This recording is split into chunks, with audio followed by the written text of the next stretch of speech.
আসসালামু আলাইকুম ওরহমতুল্লাহি ওয়াবারাকাতুহ।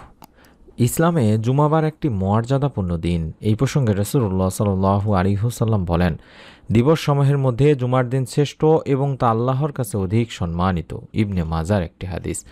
হাদিসে আরও বর্ণিত হয়েছে, সূর্য উদিত হওয়ার দিনগুলোর মধ্যে জুমার দিন সর্বোত্তম। এই দিনে আদম আলাইহিস সালামকে সৃষ্টি করা হয়েছে, এই দিনই তাকে জান্নাতে প্রবেশ করানো হয়েছে এবং এই দিনই তাকে জান্নাত থেকে বের করা হয়েছে।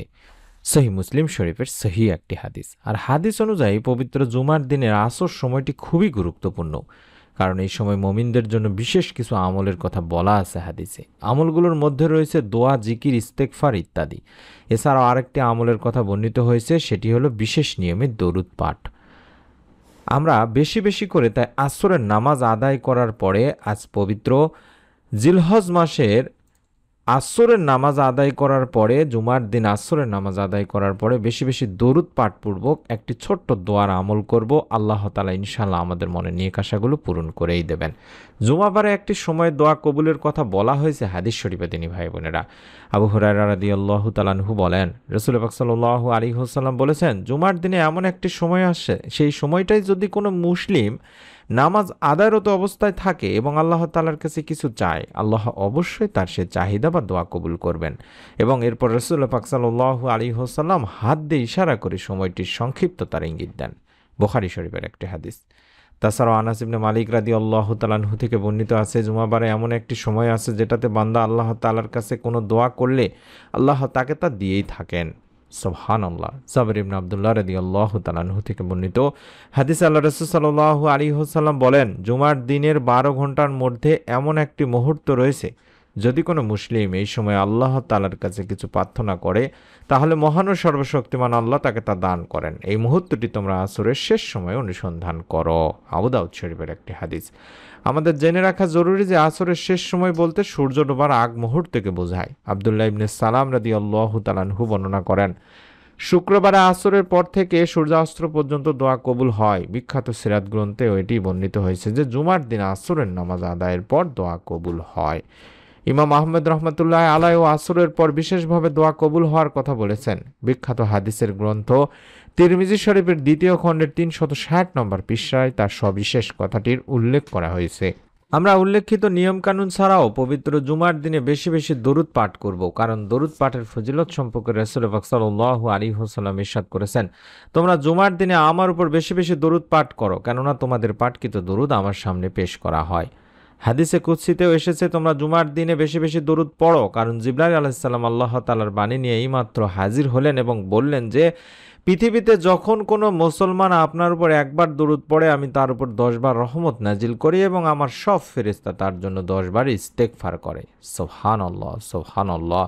শুধু তাই নয়, আবু উমামা রাদিয়াল্লাহু তাআলা আনহু থেকে বর্ণিত আছে, হাদিসে পাক সাল্লাল্লাহু আলাইহি ওয়াসাল্লাম বলেন, আমার উপর জুমার দিনে বেশি বেশি দরুদ পাঠ করো, কারণ আমার উম্মতের দরুদ পবিত্র জুমার দিন আমার কাছে পৌঁছানো হয়। আর যে ব্যক্তি আমার উপর সবচেয়ে বেশি দরুদ পাঠাবে, সেই ব্যক্তি কঠিন কিয়ামতের দিন মুসিবতের সময় আমার সবচেয়ে নিকটতম হবে, কাছাকাছি থাকবে। তাহলে আমরা বেশি বেশি করে আগে দরুদ পড়ে নিব। আজ পবিত্র জিলহজ মাসের অন্তত আজকে আসরের নামাজ আদায় করার পরে যদি মনের মধ্যে শতভাগ বিশ্বাস নিয়ে অন্তত 11 বার অন্তত ছোট্ট এই দরুদটি পড়ি, আল্লাহুম্মা সাল্লি ওয়া সাল্লিম আলা নাবিয়িনা মুহাম্মাদ, আল্লাহুম্মা সাল্লি ওয়া সাল্লিম আলা নাবিয়িনা মুহাম্মাদ, আল্লাহুম্মা সাল্লি ওয়া সাল্লিম আলা নাবিয়িনা মুহাম্মাদ। এভাবে পড়ার পরে যদি আমরা অন্তত আল্লাহ তাআলার কাছে মনের নেক আশা পূরণের এই ছোট্ট দোয়াটি কম করে হলেও যদি 3 বার পড়তে পারি, আল্লাহ তাআলা আমাদেরও মনের নেক আশা ইনশাআল্লাহ পূরণ করেই দেবেন। মনের একান্ত আশা প্রত্যাশা পূরণে কোনো মানুষেরই প্রবল আগ্রহ কিংবা চেষ্টার কোনো কমতি থাকে না।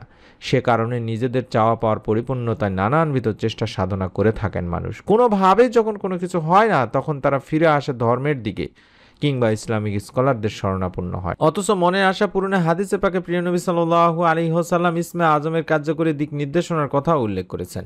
ইসমে আজম হলো আল্লাহ তাআলার মহান নাম। এই ইসমে আজমের মাধ্যমে আল্লাহ তাআলার কাছে কিছু চাওয়া হলে মহান আল্লাহ তাআলা তার চাওয়া পূরণ করেন। এই ইসমে আজম নামের মাধ্যমে আল্লাহকে স্মরণ করলে, ডাকলে তিনি বান্দার সে ডাকে সাড়া দেন। সুবহানাল্লাহ, সুবহানাল্লাহ, সুবহানাল্লাহ। তেমনই বলা হয়েছে যে হযরত আব্দুল্লাহ ইবনু রুবাইদ আল আসলামী রাদিয়াল্লাহু তাআলা আনহু থেকে তার বাবা বর্ণনা করেছেন যে আল্লাহ রাসূল সাল্লাল্লাহু আলাইহি ওয়াসাল্লাম এক ব্যক্তিকে দোয়া করতে এভাবে শুনলেন, আল্লাহুম্মা ইন্নী আসআলুকা বিআন্নী আশহাদু আন্নাকা আনতাল্লাহ লা ইলাহা ইল্লা আনতাল আহাদুস সামাদুল্লাযী লাম ইয়ালিদ ওয়া লাম ইউলাদ ওয়া লাম ইয়াকুল লাহু কুফুয়ান আহাদ। এভাবে যখন দোয়া করা শুনে বর্ণনাকারী বলছেন যে নবী করিম সাল্লাল্লাহু আলাইহি সাল্লাম যখন শুনলেন যে এই ব্যক্তিটির মুখে এই দোয়া বাক্যগুলো, অর্থাৎ যে দোয়াটি দেখাচ্ছি এই দোয়াটি যখন শুনলেন, তখন তিনি বললেন যে সেই মহান সত্তার শপথ যার হাতে আমার জীবন, নিঃসন্দেহে লোক আল্লাহ তাআলার মহান নাম ইসমে আজমের ওসিলায় তার কাছে প্রার্থনা করেছে, দোয়া করেছে। আর যে নামের ওসিলায় দোয়া করা হলে তিনি তার দোয়া কবুল করেন, যে নামের ওসিলায় প্রার্থনা করা হলে তিনি তার প্রার্থনা কবুল করেন, তাকে তা দান করেন। সুবহানাল্লাহ, সুবহানাল্লাহ। অর্থাৎ যে দোয়াটি দেখাচ্ছি এটি হলো সেই কার্যকরী দোয়া, এটি হলো সেই বিখ্যাত ইসমে আজমের দোয়া, নির্ভরযোগ্য এবং বিশুদ্ধ হাদিস দ্বারা প্রমাণিত। এই দোয়ার মাধ্যমে আল্লাহ তাআলার কাছে কিছু চাইলে বান্দার মনের সকল আশা আকাঙ্ক্ষা আল্লাহ তাআলা অবশ্যই পূরণ করেই দেবেন। তাই মনের মধ্যে শতভাগ বিশ্বাস নিয়ে আজ পবিত্র জিলহজ মাসের আসরের নামাজ আদায় করবেন। পবিত্র জুমার দিন আসরের নামাজ আদায় করে যে দুরূদটি দেখাচ্ছি, আল্লাহুম্মা সাল্লি ওয়া সাল্লিম আলা নবিয়িনা মুহাম্মদ, এভাবে 11 বার পড়বেন অন্তত। যদি বেশি পারেন তারও বেশি পড়ার চেষ্টা করবেন। এবং মনের নেক আশা পূরণের জন্য যে ইসমে আজমের দোয়াটি দেখাচ্ছি, আল্লাহুম্মা ইন্নী আসআলুকা বিআন্নী আশহাদু আন্নাকা আনতাল্লাহ লা ইলাহা ইল্লা আনতাল আহাদুস সামাদুল্লাযী লাম ইয়ালিদ ওয়া লাম ইউলাদ ওয়া লাম ইয়াকুল লাহু কুফুয়ান আহাদ। এভাবে যত বেশি পড়তে পারেন অন্তত একবার তো অবশ্যই পড়বেন। তারপরে আল্লাহ রাব্বুল আলামিনের কাছে দুই হাত তুলে দোয়া করবেন। দোয়ার শুরুতে আপনারা আল্লাহর প্রশংসা করে নেবেন, চাইলে সূরা ফাতিহা পড়ে নিতে পারেন এবং বিশ্বনবী সাল্লাল্লাহু আলাইহি ওয়াসাল্লামের উপর দরুদ পাঠপূর্বক দোয়া শেষ করবেন। মনের মধ্যে শতভাগ বিশ্বাস নিয়ে নিয়ত করে আমলটি করুন, রব্বুল আলামিন আপনাকে নিরাশ করবেন না ইনশাআল্লাহ। অনুরোধ করছি অবশ্যই নতুন আমলের ভিডিও পাওয়ার জন্য চ্যানেলটি সাবস্ক্রাইব করে বেল বাটনটি অন করে রেখে দেওয়ার জন্য। সকলে ভালো থাকুন, সুস্থ থাকুন। আসসালামু আলাইকুম ওয়া রাহমাতুল্লাহি ওয়া বারাকাতুহু।